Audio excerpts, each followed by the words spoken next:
Hey guys, before we get started, I just want to let you guys know about something that Ray Gaddis has been working on. It's something that means a lot to all three of us here on the podcast. He is working with the Kennedy King Memorial Initiative, and they designed this scarf, a very nice scarf. I already got one actually. On the front it has brotherly love. On the back it has Black Lives Matter. It's a beautiful scarf.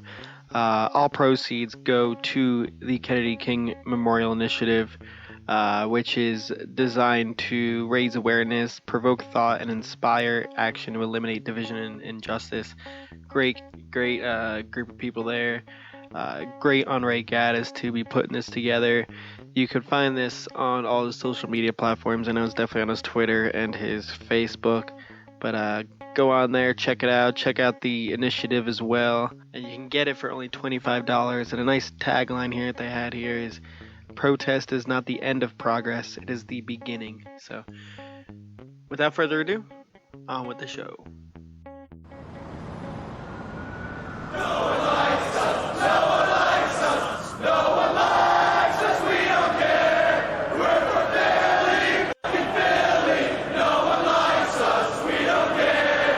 Recorded live from Random Secret Studios all over the Delaware Valley and even where vineyard vines were born. I'm the capo. He's the prez. And this is Sons of Ben, the pod. Adam, guess what? Today is episode number 30. We're going to call it the Furkan Korkmaz. Oh, you made a Furky reference. I'm excited. I was gonna say Corey Clement, but Furkan Korkmaz also works. Thinking Corey Clement, but yeah, it's a Furky kind of day because we're still celebrating the bubble. And this week's guest is, of course, a very special guest, and what I'm going to say is an insider to the bubble. We've got the Union, well, can I say Union family very own, Rusty Aaronson. Rusty, thanks for coming on with us. Thanks for having me. A little bit of cleanup. We want to thank our sponsors. It's the beer of the pod. We've got Yards, 2SP, and the Larimer. And Rusty, as we say to everybody during the pandemic, we apologize because normally when we used to do this in the studio, Yards, the Larimer, or 2SP would provide us beers for the guests. So next time we see you, we will make sure we'll get you a couple of those beers at least. I just took a note. we owe cases worth of beers at this point. Like, we've been owing people since March. So it's like there's at least like 10, 15 people now that are just waiting for beverages from us, and we're just like, we're gonna waste our entire allowance. Without a doubt. And speaking of beers, we've got, for Sons of Ben News, we got viewing parties this Wednesday, of course, at the Larimer, Kildare's Westchester, the Stadium, and anywhere else we can find that legally we're allowed to go socially distance and watch the game. Of course, on Friday, we've got Drunken Union Zoom meeting. Rusty, I don't know if you've seen this, but a lot of fans put together a union chat on Friday evenings, and it goes from about 7:30 until Adam leaves at like 12:30 at night. So it's been quite interesting. I am always the last person. I've heard a little bit about them. You're wise to stay away. Yeah. Yeah. Of course, Devin, who couldn't make it with us due to a little technical car issue, he always wants to remind people about the SOB Discord. Yeah, I'm not going to say anything more about that, Adam. And then here's something interesting. The Union 2, former Steel, they resume live play on Sunday. Why is this interesting? 2 reasons. If you think you want to attend live, research and get my email. We are actually allowed to bring in a small select group of members to kind of support the guys. And it's even more relevant because I think Paxton's been getting some playing time, right? Yeah, actually, they play They play tomorrow. They play tomorrow at the stadium. Yeah. They moved the game up, so it's at 5:00. And yes, Paxton, I believe, is rostered. That is awesome. We're all excited, and we're going to get into that. So, again, we're going to get in with our guest, Rusty Aaronson, former Monmouth University player. Side note, Morgan, you were wrong on our side bet. You are the coach and I guess the development director for Real New Jersey. Yeah, so I'm the president, director, and pretty much whatever else I decide to wear that what badge or title for the week. But yes, currently the president and director. Great, and I've got an affinity for club sports, being a former coach and director for youth volleyball. So we've probably got a lot of the Awesome. same kind of complaints in the world. And then, of course, as we mentioned, you're the father of Brendan, Paxton, and Jaden. So we'd love to get a little insight on how was quarantine with the kids. Oh, it was actually really good for me. I'm not sure about the kids, but I think they actually enjoyed it. We opened going back to the club. We're a small boutique soccer club here in South Jersey, and we do some pretty neat things. In fact, we just got into the MLS league. We just found out today, so that's significant for a club that has 16 teams. So we were excited about that. And in April, we opened a little training facility. As you can see, that's where I ran to today. Behind me, it's called Fearless Football. So over the quarantine, we spent a lot of time in here. Brendan had asked me a while back, Dad, maybe I can, maybe you can teach me a little bit about business, and maybe we can do that training facility we talked about. And I said, sure, absolutely. So we actually researched some spaces. We found a space, and our grand opening was supposed to be in April, and what happened in April. So,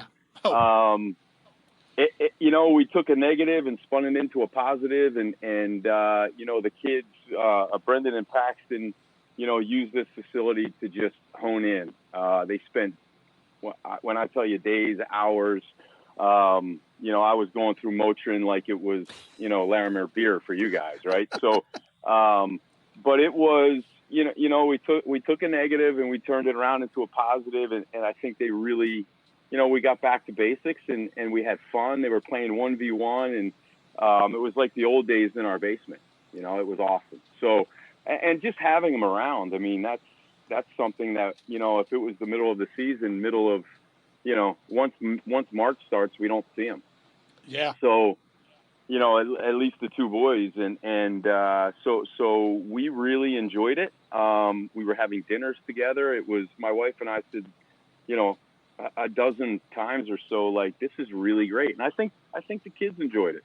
I think same with Jaden. She had a couple of her friends in here that we used the place. So it was different. I'm sure, like everybody else, but for us, it was really good. That's great. And we have heard rumors through people surrounding the academy that Jaden is actually the most ferocious of all the players. She actually is. She is a absolute demon.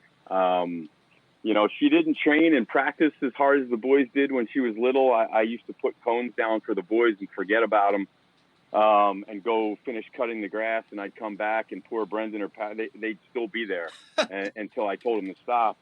With Jaden, I would put the cones down when she was 7 or 8, and the first distraction, she was gone. She was looking for distractions, but as she got a little older, she started to get the bug, and she holds her own now. She is she is ferocious. That's a great word. We're going to start petitioning Jay to get the ball rolling on the NWSL Union team in Philadelphia. There you go. I've been telling Jonathan Tannenwald for at least 7 weeks now that if we can combine forces, with his coverage ability and my business savvy, I will bring so many trophies to Philadelphia as this team's general manager of the NWSL. They don't understand. It's a dream and a passion of mine to bring women's sports to the prominence of the Philadelphia area, since we still don't have a WNBA team for reasons I can't comprehend.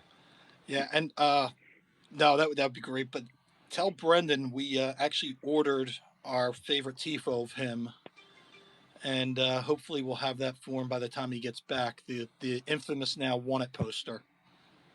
Oh yeah, that was one of the things that I wanted to just briefly talk about, because I absolutely love that, and it was my all-time favorite. I actually met one of the Sons of Ben's guys that actually his girlfriend or he did the painting. It was Bros, And Ryan Bros, yeah. Yeah, yeah. And I said, I had said to him, I said, if you have like any of those laying around, I would love it. Absolutely love it. So yeah, that was I asked Molly to do it right after he put Guzan on his rear, and she made the first one, and then we had it there. Brendan signed it. Bros actually asked Brad Guzan to sign it. He took one look at it and goes, "Nope." Hands the Sharpie back. Yeah, I walks heard away. that story. I heard that story. And then the playoff game, we had it ready with the second when he got the second goal on him. So now the new poster is the picture of Brendan as the USA youth and both goals with Guzan on his way down on his backside. So we're getting him printed up as vinyl. So he's going to be able to hang it up and take it with him. Listen, that was so clever and so good. Wanted for, what was it, elderly abuse? Yeah, for elder abuse. Elder abuse. Look, I'm waiting for them to make it a nice little color, maybe an oil painting. We put it up in the Philadelphia Museum of Fine Art, you know. Hey, I know a bunch of people back on this side of the bridge that would pay some money for that. Look, I'm saying that is a commissioned print that needs to happen, you know. Definitely. Now, one of the things we talked about, and of course it's been 2020, was when I became president, I got introduced to the guys at the Academy. And I, as a Sons of Ben member, didn't really know much about the Academy. And I took a tour, and I was blown away. And I try to tell people, I go, my impression was that this academy was just for, suburban rich kids that could play a little soccer, and that, that's what was going on. And when I walked in there, I saw all the flags hanging. I'm like, what's this? And they're like, well, that's the flags from the players' native countries. And they just explained the whole program and where kids are coming from. And I was like, whoa. So I just wanted to get your thought on, your impression of the academy is just both, a former player, a coach, and a parent that's got, an alumni and one kid in there now, Yeah. No, listen, it was, we got in on the ground floor, right? We went up to the Union Juniors, before it was really a true academy. We would go up once a week. So we started at the ground floor, and then it became, you could see it coming. Brendan would play his games here at Real, train with us a couple of days a week or 3 days a week, and then we'd take him up there. So it was the best of both worlds. And then when he was 13, I think is when Mackenzie and all those guys, it was the first year of the 14 full academy. And, so I literally watched that thing take off. And I'm just amazed, every day of how special it is. For a parent, it was everything and then some with regards to, look, I'm pretty particular with regards to, how kids are trained, especially my kids. And, you're driving an hour and 20 minutes. At first, Brendan didn't go to the school. So when you're sitting there in car rides for an hour and 20 minutes each way, and you do that, once the academy started, we did that full time. We elected not to go to the school the first year because we wanted to leave Brendan in his local high school as a freshman. The plan was to keep him as, socially around his friends and keep him as normal as possible, because we knew his life wasn't really that normal. So we had our toes in a little bit, and we kept going deeper and deeper into the school. And what we found was, it was just once we got halfway in, there was no turning back. The school, the diversity, the friendships, the coaching, like when he was going up for Union Juniors, he was still playing for our club. And, he was going up and he was working with Jim, like Jim, Aleko. It was Aleko, I think, Jim, Phil Karn, and Ian Monroe. And you think about that now, like it's crazy. And I just, for me as a parent, you're going, okay, where is this going, and can my kid and can we get him there on a regular basis when this goes full time? And then when you started to see the talent pools come in, and you started to see, diversity, and you started to see like these world-class coaches, and Jim at the time was an academy coach, but you could just tell, like, he got it. One of the best moments, and we talk about it a lot when I see Jim, which isn't often, but he pulled me aside one day when Brendan was maybe 9 or 10, and he said, has this kid been over to Europe yet? I said, no. I said, we're going to Ajax. We actually were taking a trip with a team to Ajax. And he said, don't take him because he'll never come back.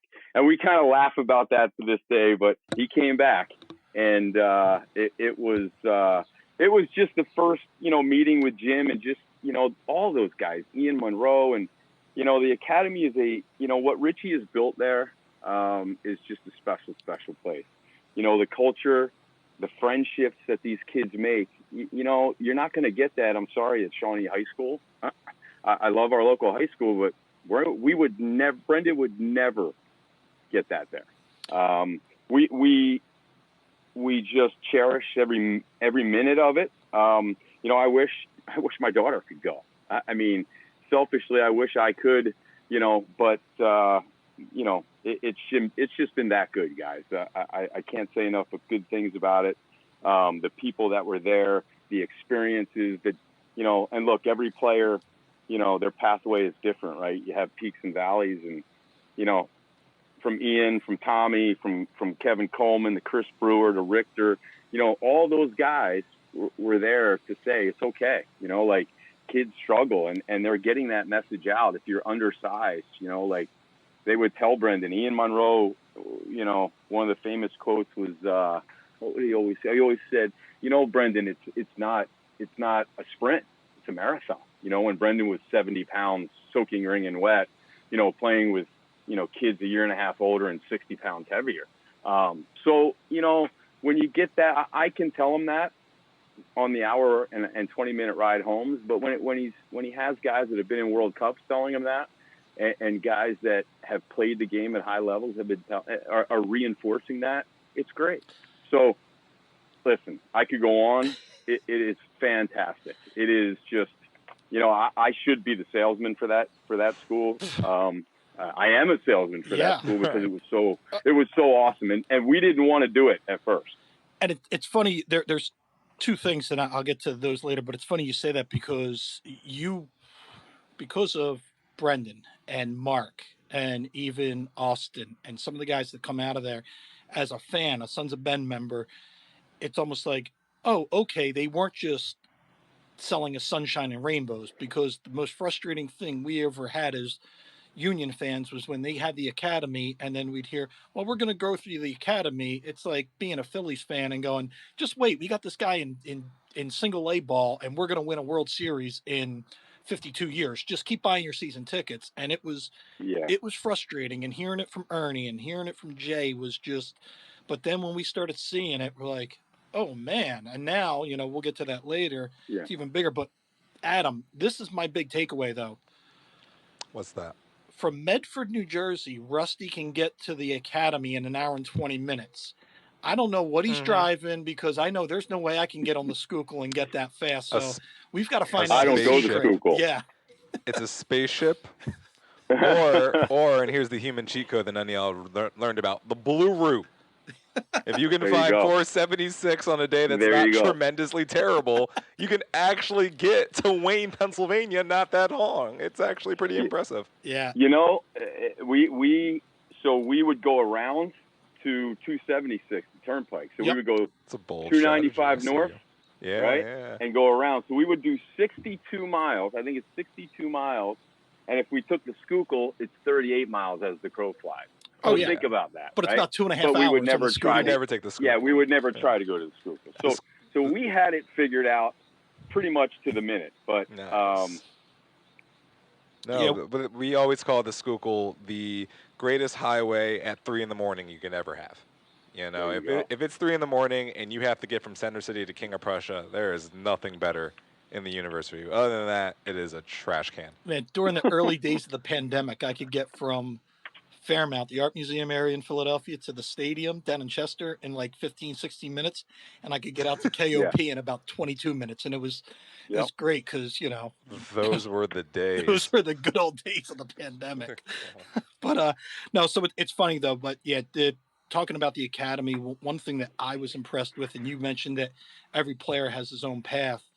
It's just if you could tell a parent like, hey, your kid can come play in this academy, and you know they probably won't become a pro player, but they're probably going to get a Division I scholarship. And it's just mind blowing that the kids that are coming out of there and the great life lessons that they learn. Like I was blown away by the kitchen and how they're responsible for their meals and the nutrition. It's stuff that people don't know. And we had a Sons of Ben Day planned for when they were going to play the Red Bull Academy, where we were going to have tours for all our members to check it out, and then we were going to watch the U17s play the U17s because we thought that was the only appropriate game that the Sons of Ben should be at to cheer the guys on. So that was hopefully we can get that back, you know, next year. And that would be awesome. I know that the boys would love that. Yeah, and we'd love to just be able to get involved. It's just always that thing like how do you do that? But we're excited for that. Now, quick question, because you did mention you were going to take a trip to Europe about like 9 years ago. Has Brendan been spending any extra time with Kai Wagner or Andrew Wooten, you know, picking up any new phrases or? You know, I don't know that. I know, no comment. I do not know. First he's off, a big fan of he's a big fan of both of those guys. So who knows? One of the things I find, it's like it has to be one of these like kind of disorienting things as a parent when it's like when you have a kid and your kid comes back and they're just like, so Harvard called me, and they're like, yeah, we can do this, but also Dartmouth called me, and I'm not even sure if I'm not sure where I want to go with it. It's like it's a weird conundrum to have where I know we don't have to get deep into it, but just to see the amount of eyes and the amount of people who are like, your son might do well here. We might want to bring him into what we're doing here. I mean, like as a parent, that's got to be kind of like a surreal kind of thing. You know, it is, but it's you know, I have my head in the sand a little bit right now, right? Which is fair. I don't really we don't really want to think about that. Which is fair. Listen, we love Philadelphia. We love the Philadelphia Union. We've been season ticket holders since the place opened. You know, as a father, I you know, and I know I speak for Janelle, you know, we're so proud driving to the stadium, just going to that stadium. And, you know, I have a 73-year-old aunt who never came and watched me play in college draft, and never, ever. Okay. Never. I have cousins. You know, one of my cousins came to one game when we played Pitt, you know, and I remind them of that. You're the only cousin that ever came and watched, but they all come. And my 73-year-old aunt is such a big soccer fan now. She is on all of the social media. She follows the Bundesliga. She watches English Premier League, you know, and that's what it's done, right? That's what it's done for, I believe, you know, it's brought the family closer. Brendan has, and it's certainly like Philadelphia is our home. Like it makes me sad to even think, like, and that's why my head's in the sand a little bit, because, you know, I have another one coming through, and it's like, let's enjoy, please let us enjoy this a little longer, you know, like, in the age of social media, you want to enjoy, you want to ignore rumors and speculation. Well, I did tell you my head was in the sand 3 times. Yeah. So I tend to stay away from that stuff. I respect you're that a wiser person than all of us, and it's funny. When I did tour the academy, Brendan was the player I got to meet, and this is when he was just with the steel.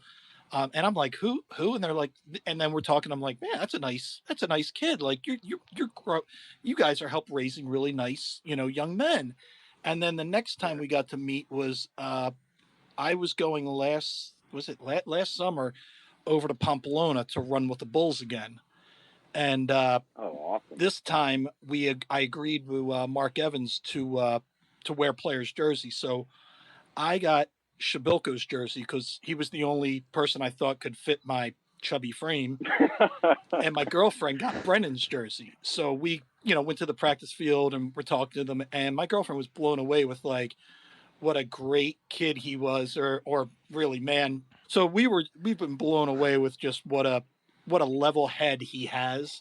So we're just wishing the best things ever. But yeah, we're with you. We kind of want to keep him here, but you never know what Yeah. happens. So but Listen, you know the game that they're in, right?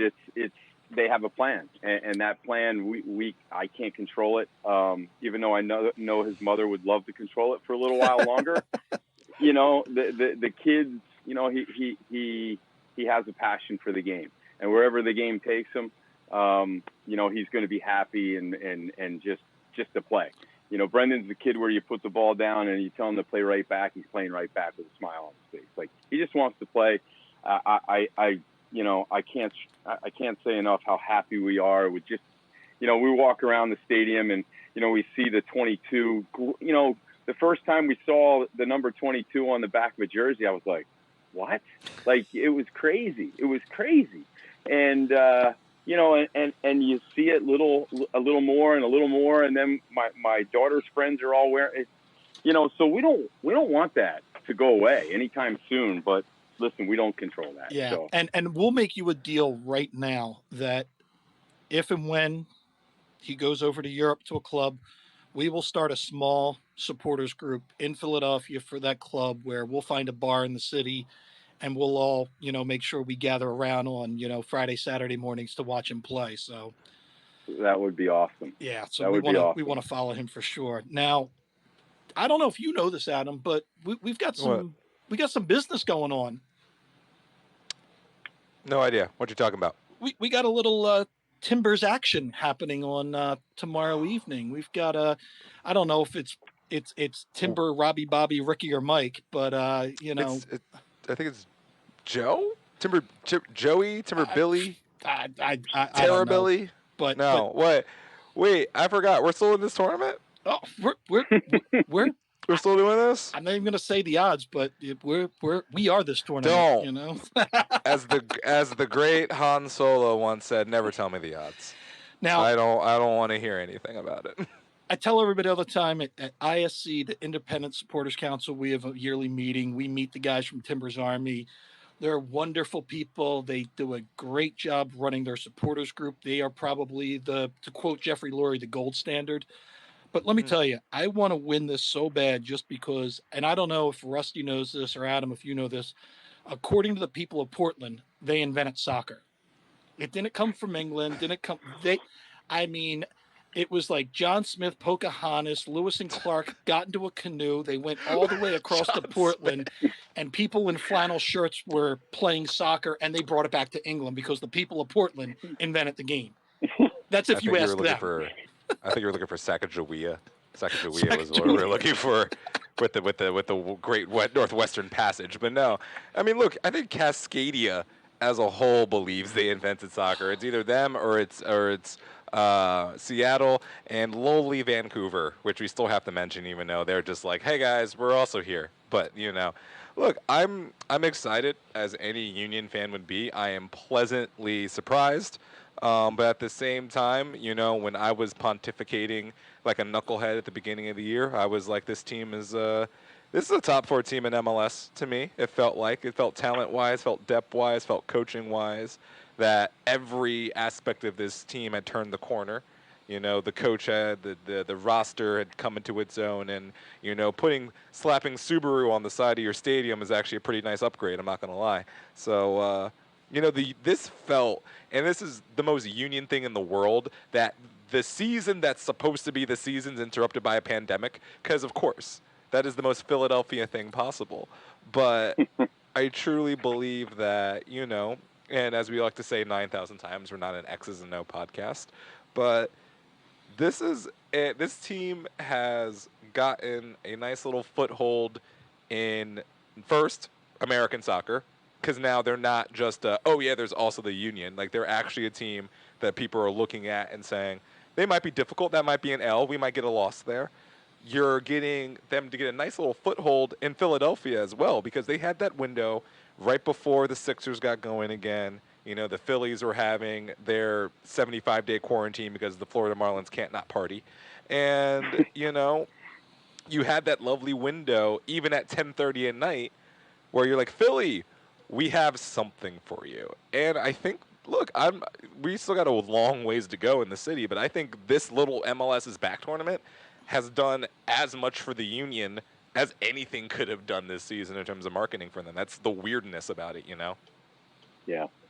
Yeah, and I mean, needless to say, I think it's not just the hardcore soccer fans in the area, the Sons of Ben, but the casual people are going, wait a second, that team's doing something. What is this? And yeah, so we just hope it can translate to keep this thing rolling and rolling on. So, Rusty, any thoughts on the Portland team?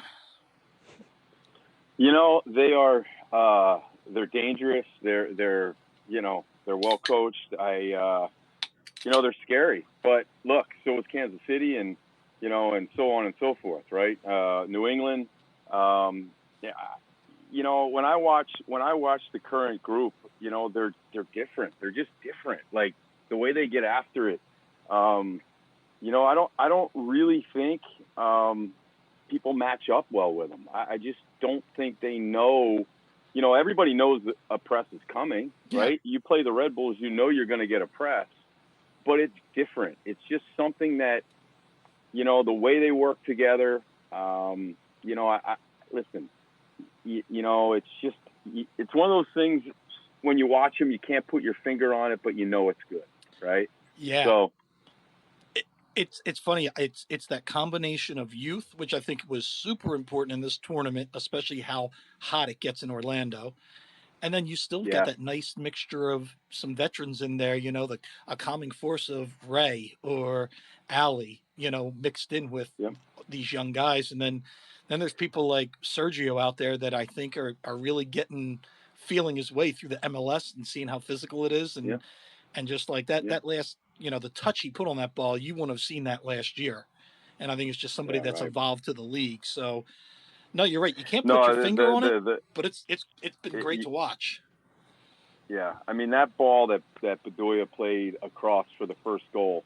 Like Brendan had said to me on the phone that night. He's like, Dad, it was actually the next day. He's like, the first thing he said was, "Did you see that pass? That whole play develop?" And he was so like just over the moon on how Ali he sold that. Listen, 9 out of 10 guys hit that near post. Oh yeah, and he slotted it across, and that's not what they're talking about the next day, right? But they should be, because that is a veteran, and that's what veterans do, and that's what our captain does. And it was just, it's funny because I go, you know what, that was a great pass, and you need to tell him that over and over and over again. So, and I think that's Ali's career in a nutshell, because he just does the right things, but it's not the flashy things. So he gets overlooked on that national level. But when you watch him day in and day out, it's like I used to say about Brian Carroll.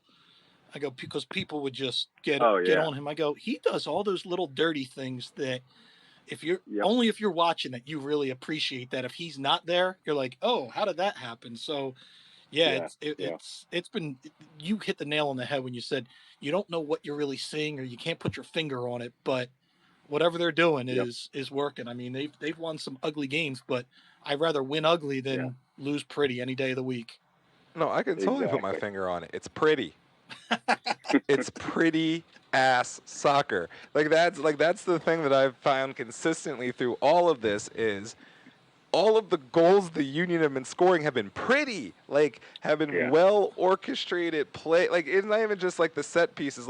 You go back to the LAFC game and Brendan's goal, pretty. Sergio's goal, pretty. Gleason's goal, unworldly. You go back to the Orlando game. Sergio's goal there was fantastic. Shabilko's cutbacks have been fantastic. The Union are playing beautiful soccer. We don't even have to get started with the double dummy that we had with Montero, where he did the most by never even touching the ball. The Union are playing beautiful soccer right now. And I think as much as anything, that's what's getting people's attention. And don't forget, Andre Blake 1.0 is back. A wall, an absolute brick wall. And it's just like, I got my friends on Sixers Twitter now who are just like pledging their allegiance to Andre Blake more than Joel Embiid. Like, it's just watching this man take basically like cannon shots from close range and just deflecting them off of his palms like they're nothing.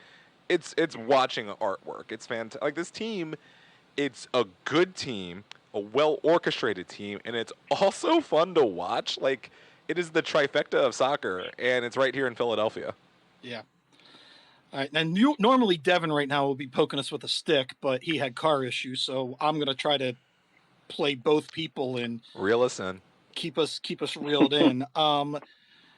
Adam, did you see Jim Curtin's quote when asked about Brendan? You know, I've been looking out for the Jim Curtin quote of the week for a while now, but I missed this one. Can you hit me with it? The reporter was just annoying him with these questions about the rumors, and the quote was, "We love B, but this is a business. And speaking of business, I've asked Rusty to get back to business and make more Aaronsons." So that was Jim's quote of the week. Look, man, if we found out from the U12 team that's just 14 El Senos kids all out there at once. Look, man, we got to figure out how to just keep creating these families and these dynasties of sport. Look, I just watched a basketball game where I saw 3 Holiday brothers. You know, all the Antetokounmpos are in the NBA right now. I'm just like, we can get like 14 Aaronsons running through all of FIFA. Men, women's side, doesn't matter. You know, we're here for it. I think we cracked the code to the academy. More Aaronsons, more El Senos, and we're good. We get Aaronsons, Fontanas, a couple more Mackenzies. I'm here for it. I'm good for this. There you go. The last bit of news. So, Adam, you and I being Chelsea fans, I guess we have to touch upon the FA Cup disaster. That wasn't a disaster. That was a hamstring. Okay, that is a disaster. Okay. Look, man, all right. This is the thing that we know about Christian. When he is healthy, this man might be a top 25 player on the planet Earth. When he is healthy. But the problem is him being healthy has always been this little kind of thing that has been a thorn in our side. Look, you could make a case that since the restart, he was the best player in England. You could make a serious case that man's performances, the way he was making runs, the way he was making cuts, the way he was making passes, he was probably at least the most exciting person, if not the most sound person from the restart. And I mean, he scored in the FA Cup final because it was just the cherry on top of this incredible campaign that he's putting together. And then he comes up limp, and it's just America comes up limp as a whole watching that too, because look, we know our dudes we know Josh Sargent is doing well, and Weston McKennie, and like we got all these guys over in Germany and Tim Way out in France, even though they canceled the league already. But like all these guys are doing well, but the dude that we got all our eyes on, for better or for worse, is Mr. Hershey Messi himself, and it's like him going down, man. That like even as a Chelsea fan alone, that's a little bit of a snipe. But as an American fan, I'm like, geez, man, that's so us. Like, that's so America. Well, listen, he almost still scored a second goal on that. Yeah. So, I mean, what was it? It was when McNabb snapped his ankle against the Cardinals and still threw 5 touchdowns, that kind of stuff, you know. Yeah. There's some Herculean stuff.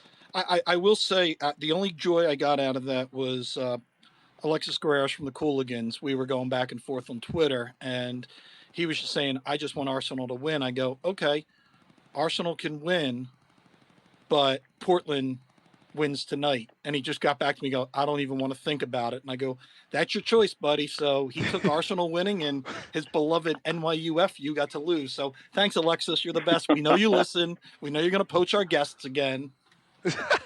Well, I just love it, though, because that's such a Northeast sports philosophy where we're just like, look, man, I will sacrifice one of my teams so this other team can win. It's like there's like a cosmic agreement that you're making with the sporting gods. It's like, look, man, Chelsea can take this L, but the Sixers need to beat the Celtics tonight. This is my agreement to the outer forces. Please make this be a thing.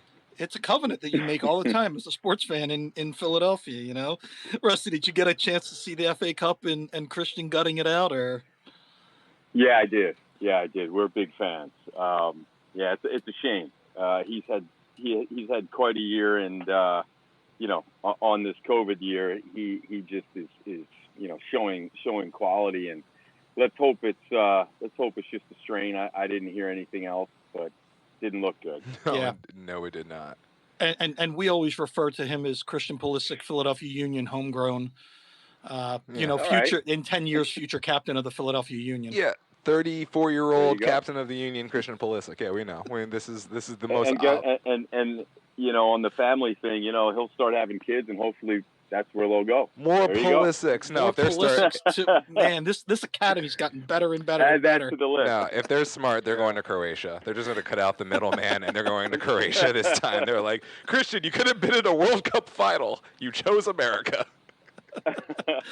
Oh man, Adam, I think that's everything for this episode. Rusty, I wanted to thank you so much for hopping on. Can't wait till this pandemic's over so we can at least get you those beers that we owe you. Hang out and talk some more, and just looking forward to actually this Sunday watching Paxton play. Can't wait to see that, and of course Wednesday night watching Brendan and the guys bring it home, and and thank your wife Janelle for us, because we found out she's the third or fourth person besides our family that listens to this, so we definitely want to thank her for that. That was the best part of this pod, running away. It was we have a regular glass of wine out, and she's a listener. I think she's the next guest next week. Yes. No. Let's not go that far. I'll have a list of things from you guys. Perfect. Well, hey, thanks so much. Everybody out there, stay safe and wash. Sexy season. Thank you. Appreciate it, Rusty.